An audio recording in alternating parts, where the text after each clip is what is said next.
គ្មានខួរក្បាលគ្មានមនសិការស្នេហាជឿសោះពុកម៉ែបងប្អូនខណៈប្រទេសថៃបានបិទច្រកទ្វារព្រំដែនជាមួយកម្ពុជាយើងជាឯកតោភាគីប៉ុន្តែក្រុមឈ្មួញទុច្ចរិតមួយចំនួនដែលគ្មានខួរក្បាលគ្មានមនសិការបាននៅតែនាំចូលរបស់ថៃមកកម្ពុជាហើយឥឡូវនេះទាំងពលឹមអុលតែម្ដងអាញាធរមានសមត្ថកិច្ចបានចាប់បានសាច់បង្កបាទសាច់មាន់ចំនួនជា1តោនដែលនាំចូលតាមច្រកម៉ាឡៃណាបងប្អូនអញ្ចឹងបានថាប្រជាជនខ្មែរយើងមួយចំនួនធំដែលមានគំនិតស្នេហាជាតិតែមានការឈឺចាប់និងធ្វើការពហិការទៅលើទំនិញថៃប៉ុន្តែចំណែកឯក្រុមខួរក្បាលមួយចំនួនតូចដែលគ្មានមនសិការស្នេហាជាតិគ្មានការឈឺចាប់នៅតែបន្តលួចនាំចូលនៅទំនិញក៏ដូចជាសាច់បង្កកផ្សេង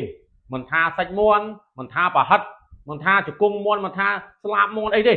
គឺនៅតែមានការនាំចូលព្រំដែនបាត់ហើយមិននឹងនាំចូលតាមណានេះហើយជាមូលហេតុដែលប្រជាពលរដ្ឋមានការងឿងឆ្ងល់តើចាប់បានអញ្ចឹងមិនដឹងបើសិនចាប់បានមិនដឹងយ៉ាងម៉េចយ៉ាងម៉ាទេហើយមានអ្នកខ្លះទៀតអូ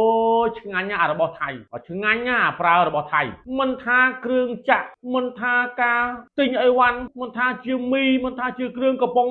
មួយចំនួនហ្នឹងអាខ្លះឆ្ងាញ់ណាស់អត់បានស៊ីរបស់ថៃទេលក់ទេមួយចំនួនខ្លះអត់មានគំនិតស្នេហាជាតិហ្មងខួរក្បាលបកងខួរក្បាលឆ្កែហ្មងអញ្ចឹងហើយបានគេមើលងាយណាបងប្អូនទាំងអស់គ្នាអញ្ចឹងខ្ញុំសូមលម្អិតព័ត៌មាននេះបន្តិច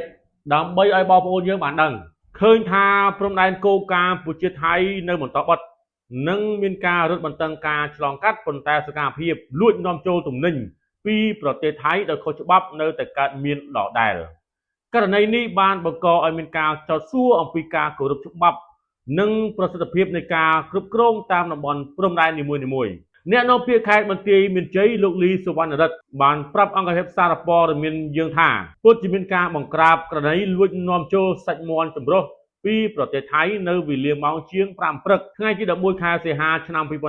2026នៅស្រុកម៉ាឡៃខេត្តបន្ទាយមានជ័យពិតប្រាកដមែនលោកបានបញ្ជាក់ថាសាច់មាន់ចម្រុះគ្រប់ប្រភេទនេះមានចំនួន93កេសទម្ងន់សរុប1116គីឡូក្រាមបង្ក្រាបបានដោយកងពលលេខ51ហើយយកមកប្រគល់ឲ្យកងរាជអាវុធហត្ថស្រុកម៉ាឡៃទោះជាយ៉ាងណាលោកមិនបានលម្អិតបន្ថែមពីការខុសខ្លួនអ្នកលួចនាំចូលនោះទេជាការកត់សម្គាល់ករណីនេះមិនមែនជាបញ្ហាទំនិញខុសច្បាប់តែមួយមុខនោះទេប៉ុន្តែជាបញ្ហាដែលពលរដ្ឋខ្មែរនាំគ្នាចោទសួរថាក្នុងអំឡុងពេលបិទព្រំដែនគោកនឹងមានការរឹតបន្តឹងយ៉ាងខ្លាំងតើហេតុអ្វីបានជាទំនិញនៅតែអាចលួចឆ្លងកាត់ព្រំដែនបានជាការពិតណាស់ការបង្ក្រាបបានទាន់ពេលវេលាគឺជាសញ្ញាបង្ហាញថាអាជ្ញាធរមានការយកចិត្តទុកដាក់ក្នុងការទប់ស្កាត់បទល្មើសឆ្លងដែនទន្ទឹមនឹងនេះវាក៏ជាការរំលឹកដល់អ្នកដែលមានបំណង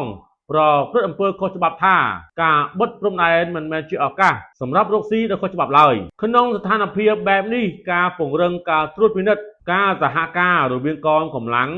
និងការអនុវត្តច្បាប់ដោយម៉ឺងម៉ាត់គឺមានសារៈសំខាន់ដើម្បីធានាសន្តិសុខសណ្ដាប់ធ្នាប់